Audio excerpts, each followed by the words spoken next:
प्रपंचामध्ये म्हणजे संसारामध्ये वाद असतो आणि परमार्थामध्ये संवाद असतो. आज थोडंसं उघड्या डोळ्यांनी समाजामध्ये जेव्हा आपण पाहतो तेव्हा माणसांची गर्दी वाढली आहे, पण माणसांमधला संवाद कमी झालाय. माणसं एका गावामध्ये राहतात पण वर्षानुवर्ष बोलत नाहीत. माणसं एका गल्लीत राहतात पण महिना बोलत नाहीत. माणसं एका घरामध्ये राहतात पण आठवडा बोलत नाहीत. माणसं एकमेकांच्या शेजारी बसतात पण एकमेकांशी बोलत नाहीत. म्हणजे माणसांची गर्दी वाढली आहे पण माणसांमधला संवाद कमी झालाय. माझं कीर्तन म्हणजे आध्यात्मिक संवाद आहे. इथून पुढे एक तासभर. तुम्ही म्हणाल पुरुषोत्तम दादा तासभरच का? कारण मानसशास्त्र असं सांगतं माणसाची मानसिकता व्यवस्थित 55 मिनिट ऐकण्याची असते. त्याच्यापेक्षा तो जास्त व्यवस्थित ऐकू शकत नाही. म्हणून ह्या मानसशास्त्रीय नियमाला धरून इथून पुढे एक तासभर मी हा संवाद करणार आहे. मी बोलेल, आपण बोला आणि माझं कीर्तन ऐका. तिसरी सूचना, इथून पुढे एक तासभर मी आपल्या समोर उभा राहून आपल्याला साद घालेल.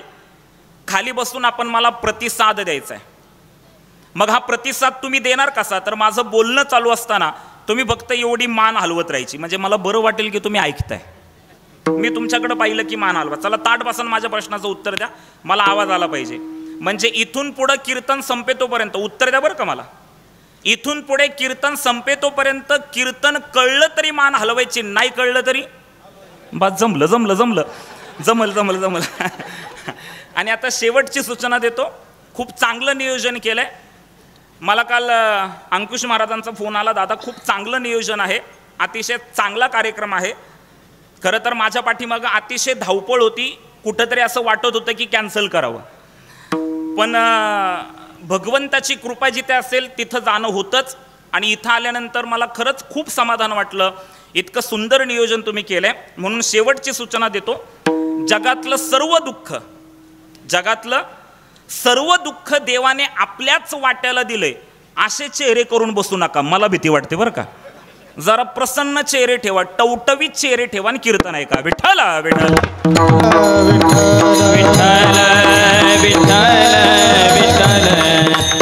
आणि नाहीतरी आपण स्ट्रेसमध्ये म्हणजे तणावात आहे. आपण तणावात आपल्या सगळ्यांचे चेहरे बघितले ना तर आपण काहीतरी गणगणित डोक्यात काहीतरी विचार येत नुसते. म्हणजे मी थोडासा विचारपूर्वक, माझे तरुण मित्रांची संख्या पण मला उल्लेखनीय वाटते.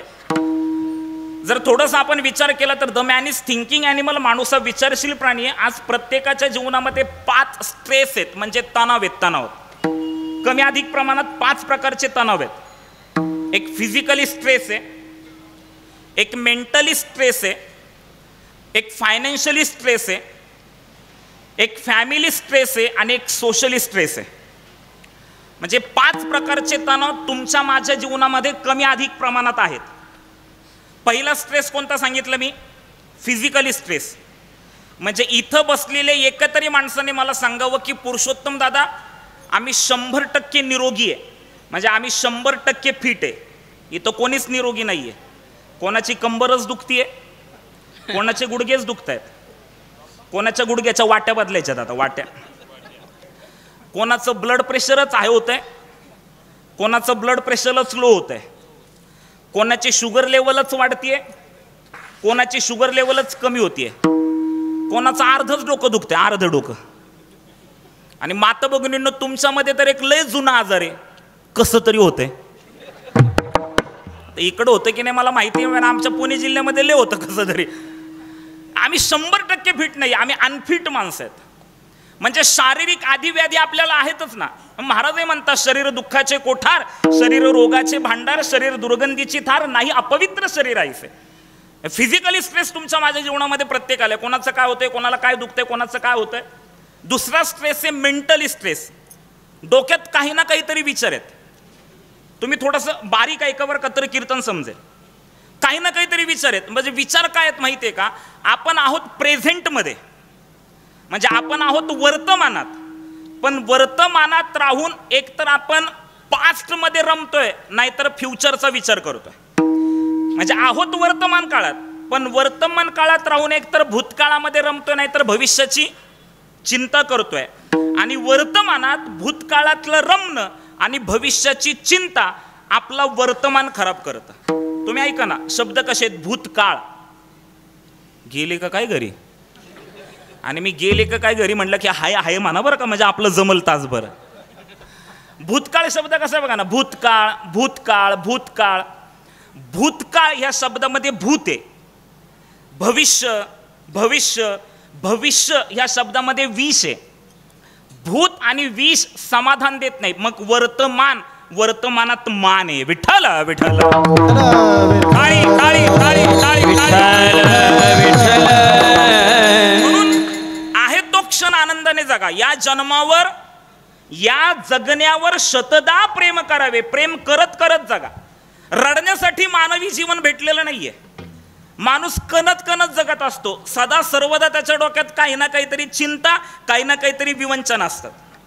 एक कवी फार सुंदर सांगतो. तो म्हणतो, सांगा कसं जगायचं, सांगा कसं जगायचं, कणत कणत की गाणं म्हणत. चाललो मी आळंदीला, बोला ना काहीतरी. सांगा कसं जगायचं, कणत कणत की गाणं म्हणत. कणत कणत की म्हणजे नकारात्मक आणि गाणं म्हणत म्हणजे सकारात्मक.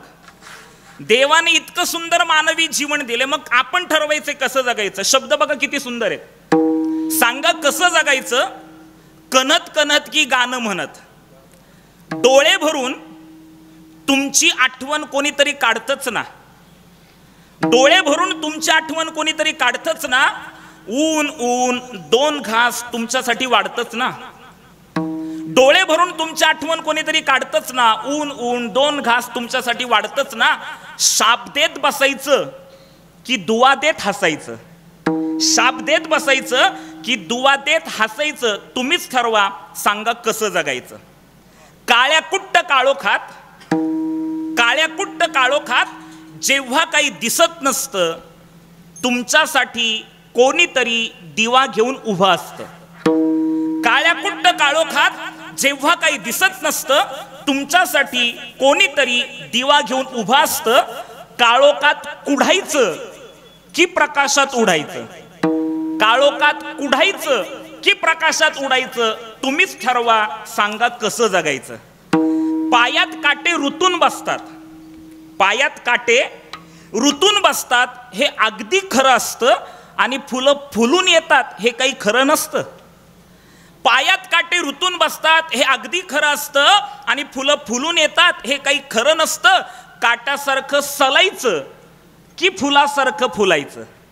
काट्यासारखं सलायचं की फुलासारखं फुलायचं. तुम्हीच ठरवा, सांगा कसं जगायचं. पेला अर्धा सरला आहे असं सुद्धा म्हणता येतं. पेला अर्धा सरला आहे असं सुद्धा म्हणता येतं. पेला अर्धा भरला आहे असं सुद्धा म्हणता येतं. पेला अर्धा सरला आहे असं सुद्धा म्हणता येतं. पेला अर्धा भरला आहे असं सुद्धा म्हणता येतं. सरला आहे म्हणायचं की भरला आहे म्हणायचं. तुम्हीच ठरवा, सांगा कसं जगायचं. कणत कणत की गाणं म्हणत. अरे आपण सकारात्मक जगायचं की नकारात्मक जगायचं. वर्तमान काळात आहोत ना, ह्या क्षणामध्ये जगलं पाहिजे. माणसं एकतर भूतकाळ. आम्ही कीर्तनकार मंडळी, गेली का काय घरी? आता आम्ही कीर्तनकार मंडळी एक विनोदाने दृष्टांत, पारंपरिक दृष्टांत आहे. इथे माझे सगळे मित्र आहेत या ठिकाणी. एक पारंपरिक आपण कीर्तनकार मंडळी दृष्टांत देत असतो. एक जण रस्त्याने चाललेला असतो आणि रस्त्याच्या कडेला मंदिर असतं आणि मंदिरामध्ये कीर्तन चालू असतं. म्हणून ह्याला वेळ असतो म्हणून हा मंदिरात जाऊन बसतो. आणि मंदिरात जाऊन बसल्यानंतर कीर्तनकार कीर्तन करत असतात आणि तो कीर्तनकारांकडे पाहायला लागतो. कीर्तनकार काय सांगतात ते ऐकायला लागतो. आणि ऐकता ऐकता 10-15 मिनिटानंतर तो माणूस रडायला लागतो.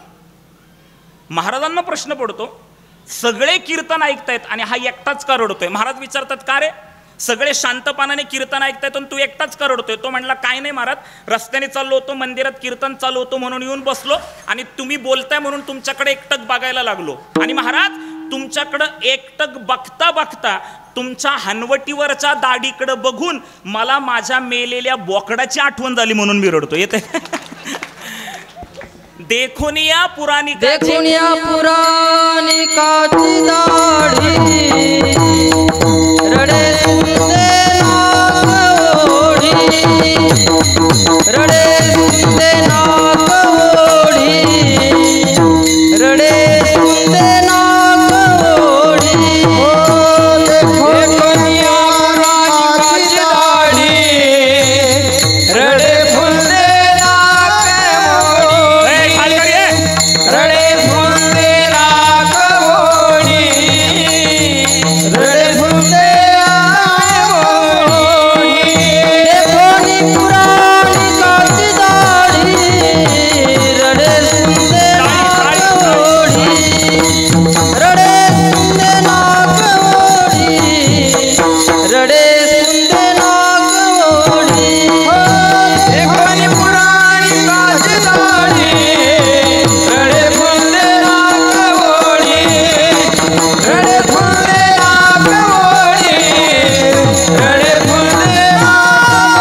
देखुनिया पुरणिकाची दाढी, रडेस पुंदे ना कोडी. माणसं भूतकाळामध्ये रमतात, नाही तर भविष्याची चिंता करतात आणि त्याच्यामुळं मेंटली स्ट्रेस आहे. मी फिजिकली स्ट्रेस सांगितला, मेंटली स्ट्रेस सांगितला. तिसरा स्ट्रेस आहे फायनान्शियली स्ट्रेस. म्हणजे ज्याच्याकडे पैसे आहेत तो पण दुःखी आहे आणि ज्याच्याकडे पैसे नाहीत तो पण दुःखी आहे. चौथा स्ट्रेस आहे फॅमिली स्ट्रेस. इथं बसलेल्या आपल्या प्रत्येकाच्या जीवनामध्ये, आपल्या परिवारामध्ये अशी एखादी काहीतरी घटना आहे जी आयुष्यभर मनाला टोचणी देत असते, जे आपण कुठे काही सांगू शकत नाही. आणि शेवटचा स्ट्रेस सांगितलाय तो सोशली स्ट्रेस. समाजामध्ये राहत असताना समाजातलं पद असेल, प्रतिष्ठा असेल, नातेवाईकांमधला मान असेल, हा टिकण्यासाठी आपण जी जीवाची ओढताण करतोय, त्या जीवाच्या ओढाताणीमधून जो तणाव आपल्याला निर्माण होतोय, तो तणाव कमी करायचा असेल तर कीर्तन ऐकलं पाहिजे आणि कीर्तनात हाताने टाळी वाजवून तोंडाने भगवंताचं नामस्मरण केलं पाहिजे. विठ्ठला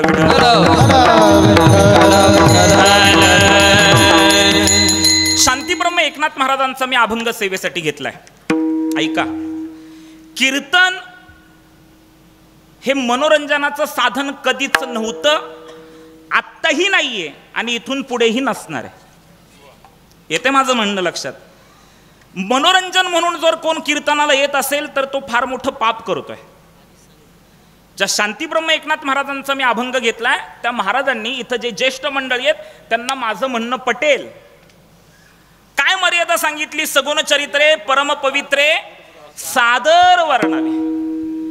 कसं कीर्तन असलं पाहिजे? जेणे करुणी अंतरी मूर्ती ठसावी, श्रीहरीची ऐसी कीर्तन मर्यादा आहे संतांची. कीर्तन चांग, कीर्तन चांग, कीर्तन चांग, कीर्तन चांग, कीर्तन चांग, कीर्तन चांग, कीर्तन चांग, कीर्तन चांग. हरी रूप होयांग, हरी रूप होयांग, हरी रूप होयांग, हरी रूप.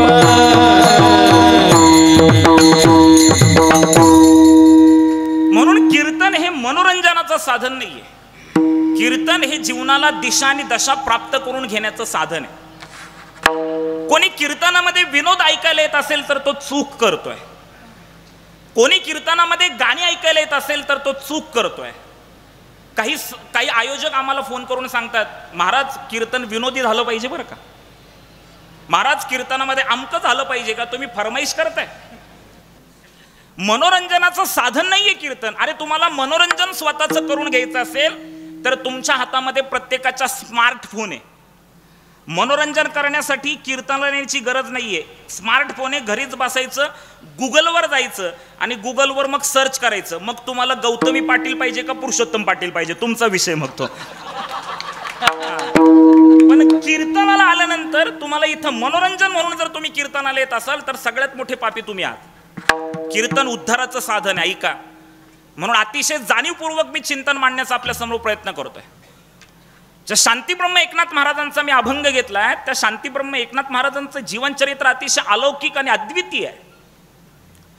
मी नाथ महाराजांचा अधिकार तुम्हाला सांगतो. ऐका, शांतीब्रह्म एकनाथ महाराज पैठणमध्ये राहत होते. माझ्या शब्दांकडे लक्ष द्या बरं का, बारीक ऐका. पैठणमध्ये राहत असताना पैठणमध्ये एक माणूस होता. माता भगिनींनो, ऐकताय ना कीर्तन? पैठणमध्ये एक माणूस होता आणि त्या माणसाकडं परीस होता. परीस. माता भगिनींनो, परीस काय करतो? सोन्याला गेल्या का काय घरी? परीस काय करतो? सोन्याला. हा हा बरोबर, असं बोलत जावा. परीस काय करतो? लोखंडाला सोनं करतो. सोनं. आणि आता सोनं हा विषय आला की मी तुमच्याकडे बघून बोलतोय. मी तुमच्या लेकरासारखा आहे, भावासारखा आहे. सोनं हा विषय आला की मी तुमच्याकडे बघून बोलतोय, कारण की सोनं तुम्हाला खूप आवडतं. माझी आजी म्हणते, माझी आजी म्हणायची बघा, तुम्हाला जर हे वाक्य माझ्या आजीचं पटलं तर मान हलवा बरं का. मला माहिती नाही माझे शब्द तुम्हाला कळत आहेत की नाही कळत, पण बाईला किती सोनं आवडतं याच्यावर माझी आजी म्हणायची, बाईला इतकं सोनं आवडतं, बाईला इतकं सोनं आवडतं की बाईच्या गळ्यात सोन्याचा पाटा, हा आलं लक्षात, हा बाईच्या गळ्यात सोन्याचा पाटा आणि वरवंटा करून बांधला तरी ती खरडट चालेल एवढं आवडतं बरं का.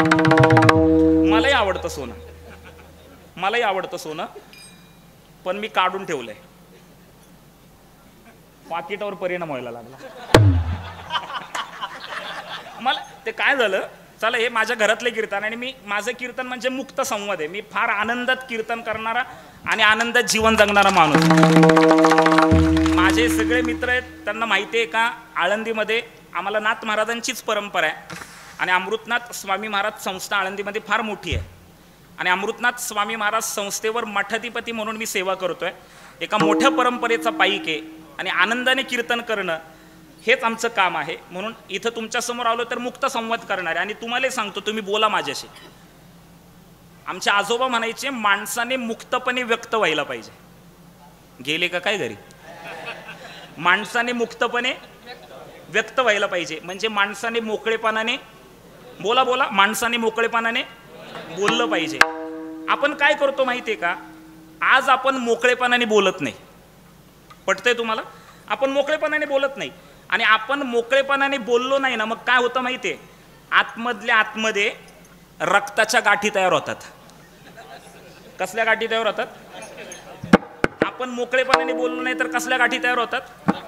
रक्ताच्या गाठी तयार होतात आणि मग दुसरी माणसं आपल्याकडे बघून म्हणतात लय आतल्या गाठीच आहे.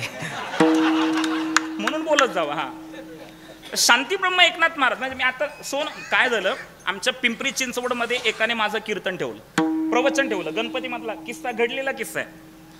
बरं, ज्यांनी माझं प्रवचन ठेवलं गणेशोत्सवामध्ये, त्याच्या गळ्यामध्ये 2 किलो सोनं, 2 किलो हा, ऐकतं ना माता भगिनींनो, 2 किलो सोनं. त्यांनी माझं प्रवचन ठेवलं. प्रवचन झाल्यानंतर तो मला मानधनाचं पाकिट द्यायला आला. मानधनाचं पाकिट द्यायला आला. मी म्हटलं नको मला मानधन. तो म्हटला पुरुषोत्तम दादा असं काय करताय?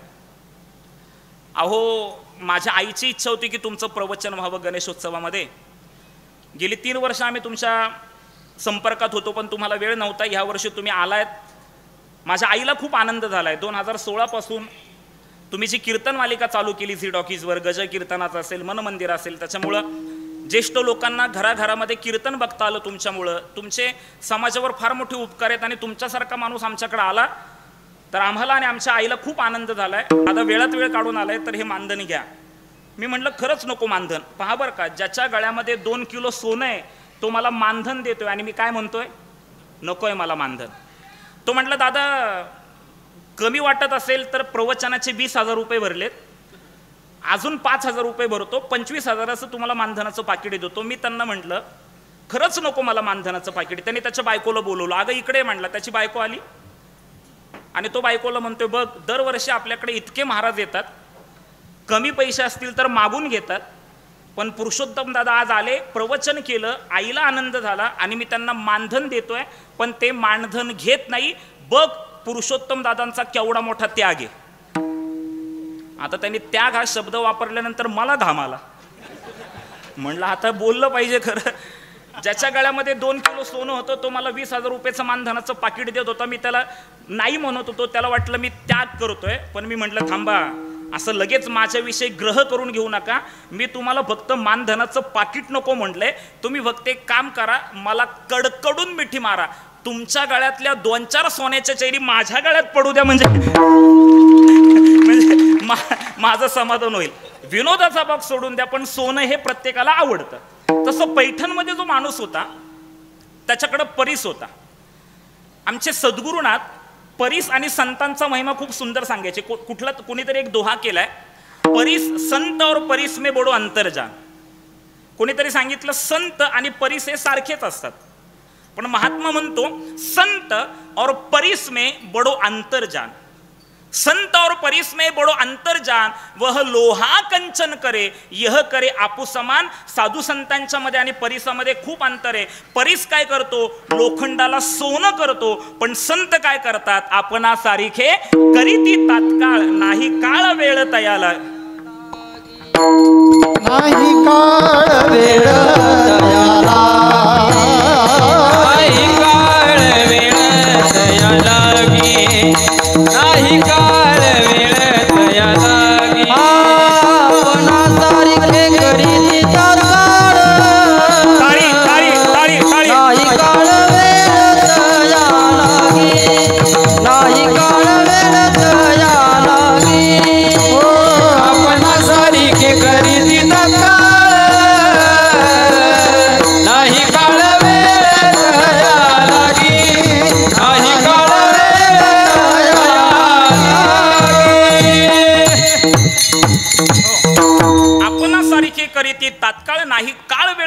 की संत हे स्वतः सारखं करतात. ऐका संतांचा महिमा.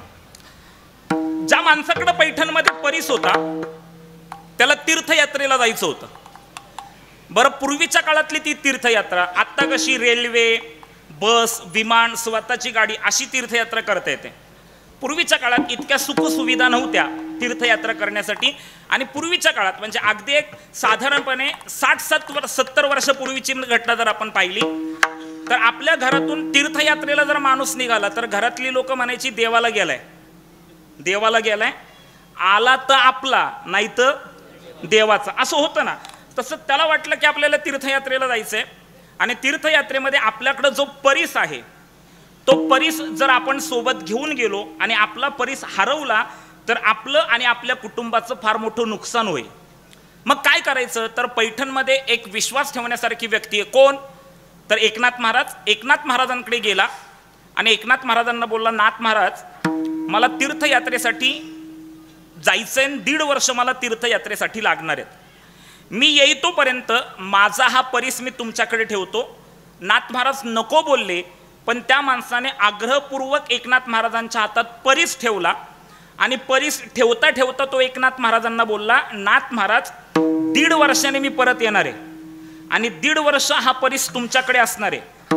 मी येईपर्यंत माझ्या परीसाचा तुम्ही उपयोग करून घेतला तरी चालेल. म्हणजे काय सांगितलं त्यांनी? तुमच्याकडे जेवढं केवढं लोखंड आहे त्याचं काय करून घ्या? सोनं करून घ्या. आता हे वाक्य ऐकल्यानंतर इथं कोणाला तरी वाटलं असेल तेव्हा आपण पाहिजे होतो, नाही तर आत्ता परीस पाहिजे होता. नावाला लोखंड शिल्लक ठेवलं नसतं, घरामध्ये पण आणि गावामध्ये पण. पण एकनाथ महाराजांनी तो परीस घेतला आणि घरातल्या देवाऱ्याखाली ठेवला आणि एकनाथ महाराज विसरून गेले.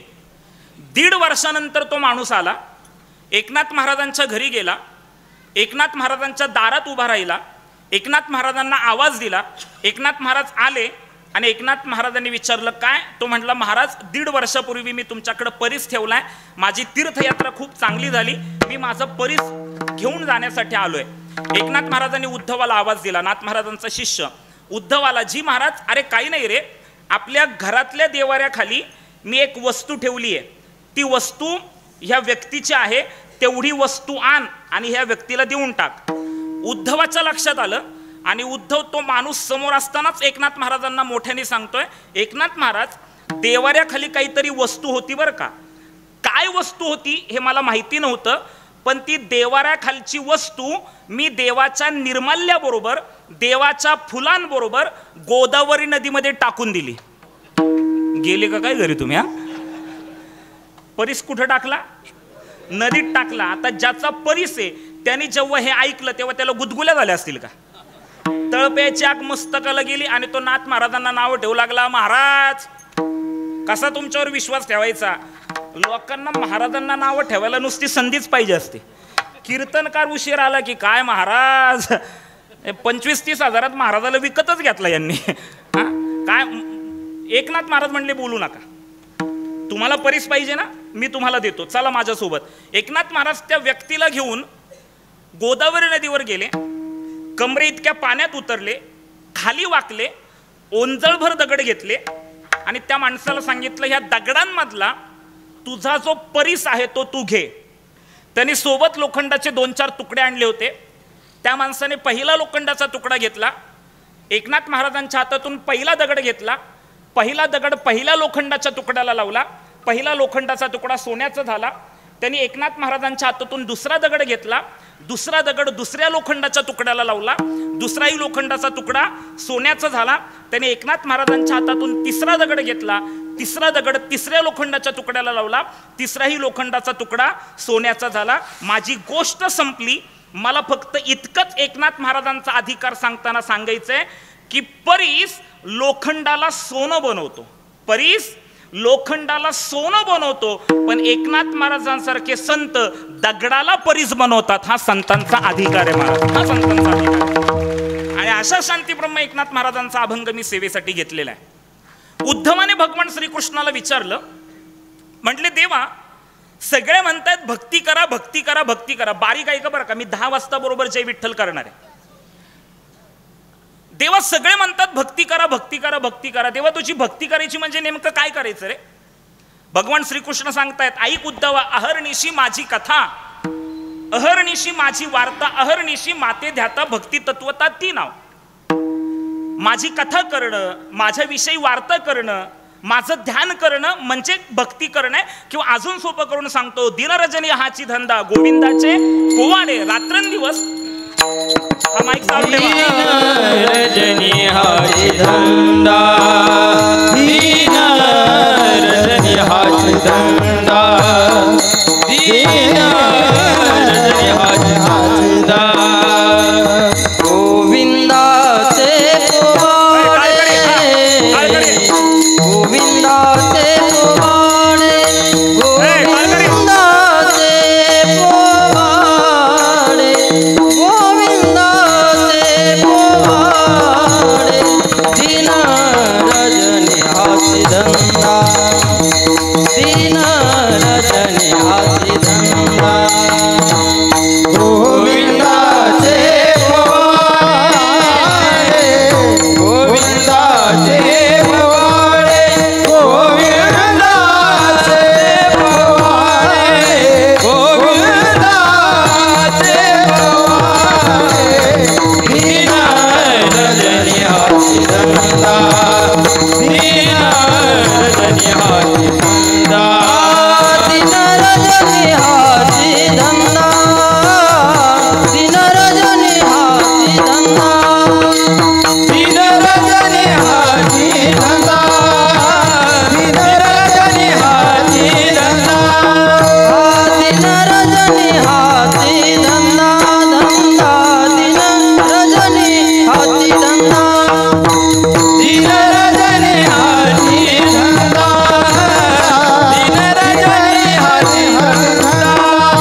गोविंदाचे पोवाडे, गोविंदाचे पोवाडे, गोविंदाचे पोवाडे. दिन रजनी हाची धंदा, दिन रजनी हाची धंदा. गोविंदाचे पोवाडे, गोविंदाचे पोवाडे, गोविंदाचे पोवाडे.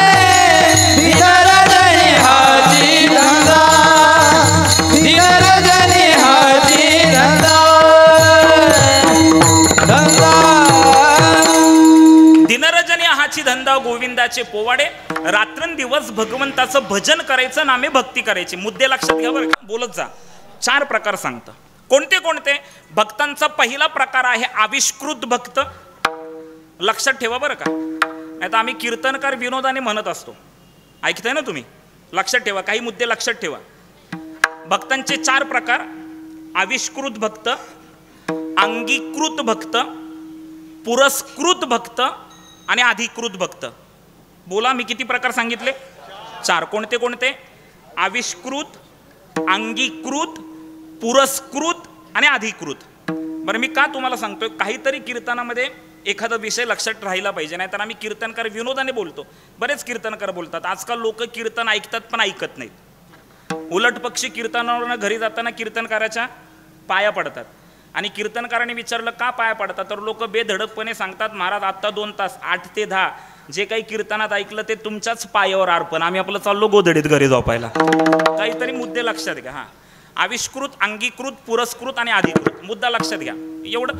आणि तुम्ही विसरताय म्हणून आमचं बरं चाललंय बरं का. आविष्कृत भक्त, अंगीकृत भक्त, पुरस्कृत भक्त आणि अधिकृत भक्त. आविष्कृत भक्त म्हणजे काय? मुद्दा लक्षात घ्या बरं का. आविष्कृत भक्त म्हणजे काय? तर देवच जेव्हा भक्ताचा अवतार घेतो तेव्हा त्याला आविष्कृत भक्त म्हटलंय.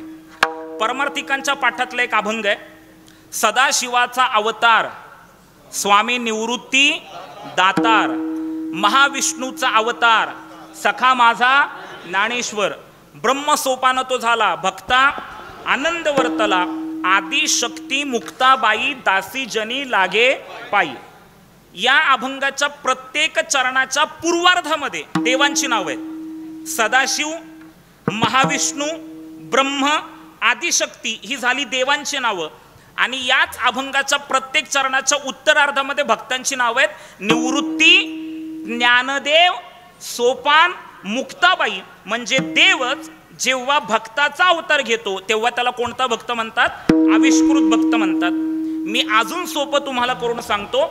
आपण माऊलीत ज्ञानोबारायांची आरती बोलतो. लोपले लोपले ज्ञान जगे इतने नदी कोणी, टाळी वाजवा. ज्ञान जगे लोपले ज्ञान बोला ना, आरती आहे, सगळ्यांनी बोला. इतने नदी कोणी, लोपले ज्ञान जगे लोपले ज्ञान. आता तुम्ही बोलायचं बघा, यांच्यानंतर तुम्ही बोलायचं. इतने नदी कोणी, लोपले ज्ञान जगे लोपले ज्ञान जगे. हित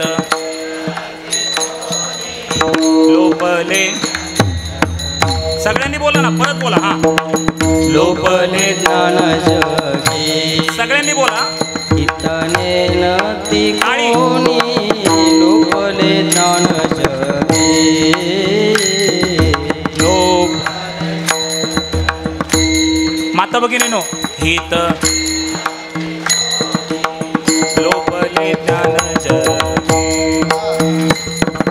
अवतार पांडुरंग, अवतार पांडुरंग, नाव ठेविले ज्ञानी, आरती ज्ञान राजा. कैवल्य तेर्या श्रीविधी साधू संत, मनोवेला माझा आरती ज्ञान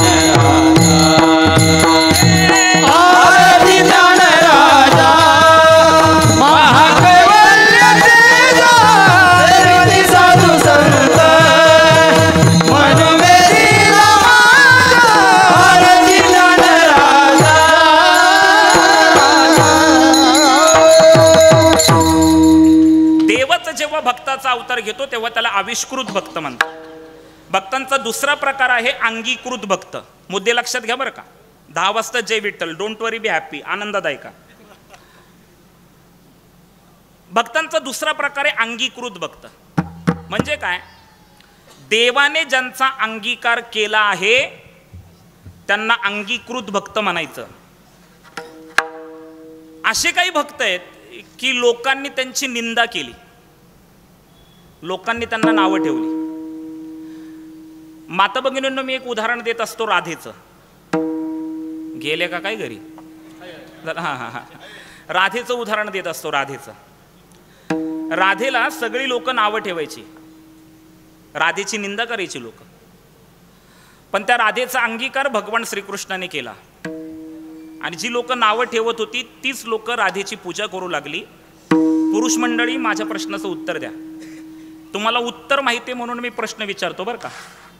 पटकन उत्तर द्या म्हणजे वेळेत कीर्तन संपेल. पटकन उत्तर द्या. तुम्हाला उत्तर माहिती म्हणून मी प्रश्न विचारतो.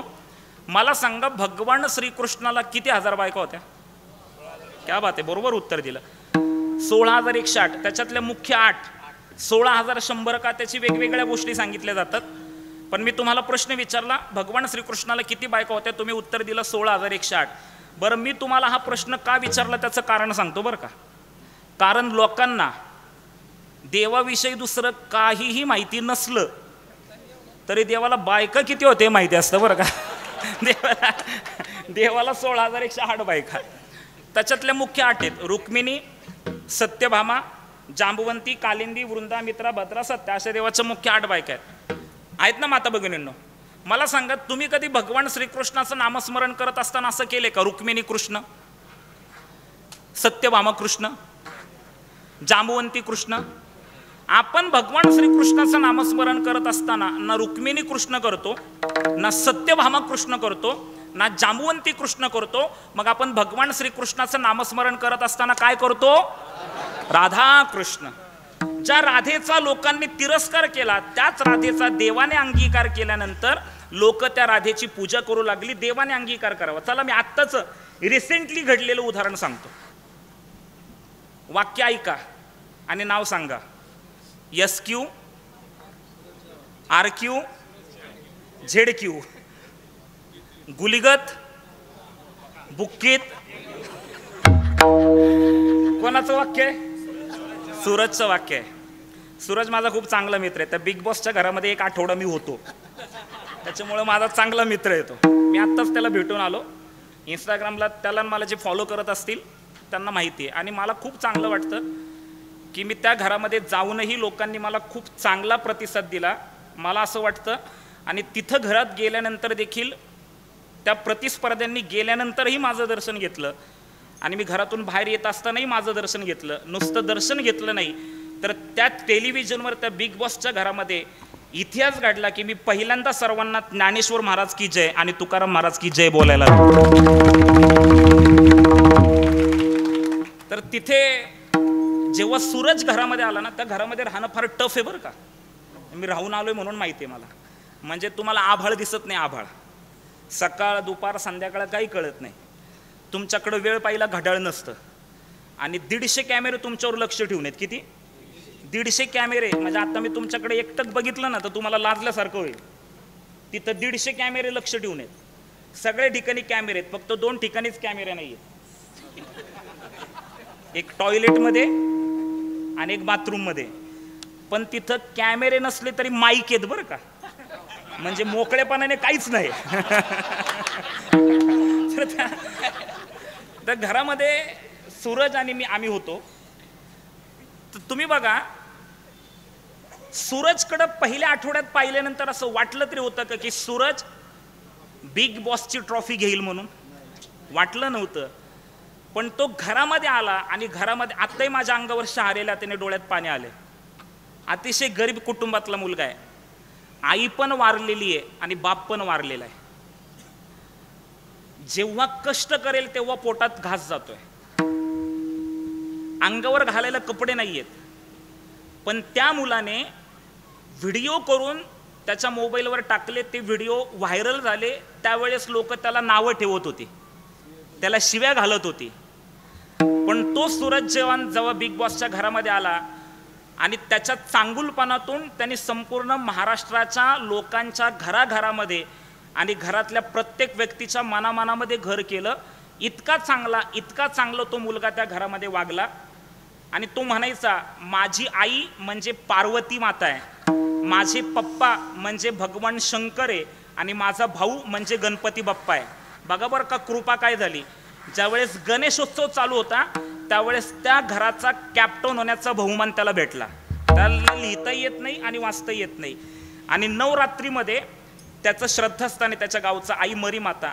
आणि नवरात्रीमध्ये 6 तारखेला त्याचा ग्रँड फिनाले झाला.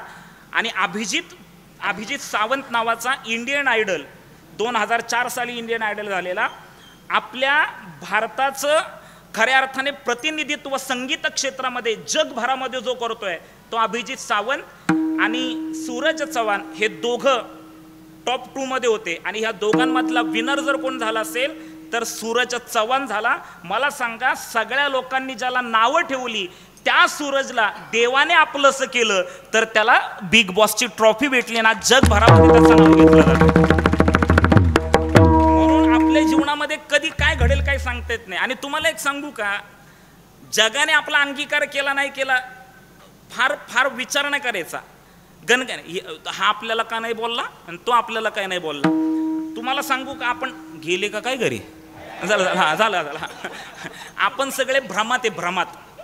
माझ्या सहित आपण सगळे भ्रमात आहे. आपल्याला वाटतं लोकांना आपली फार गरज, गावकऱ्यांना आपली फार गरज, मित्रांना आपली फार गरज, कुटुंबाला आपली फार गरज, बायकोला आपली फार गरज, मुलांना आपली फार गरज. तुम्हाला एक रिॲलिटी सांगतो, आपल्या असण्यामुळे आणि आपल्या नसण्यामुळे कुणाला कवडीचाही फरक पडत नाही. मग तुम्ही म्हणाल पुरुषोत्तम दादा आपल्याला महत्त्व नाही का? तर आपल्याला महत्त्व आहे ना. पण आपल्याला महत्त्व कधी? जेव्हा आपली गरज असते तेव्हा आपल्याला महत्त्व असतं. पटतंय तुम्हाला? जेव्हा आपली गरज तेव्हा आपल्याला महत्त्व. मी तुम्हाला इथं पटवून देऊ का?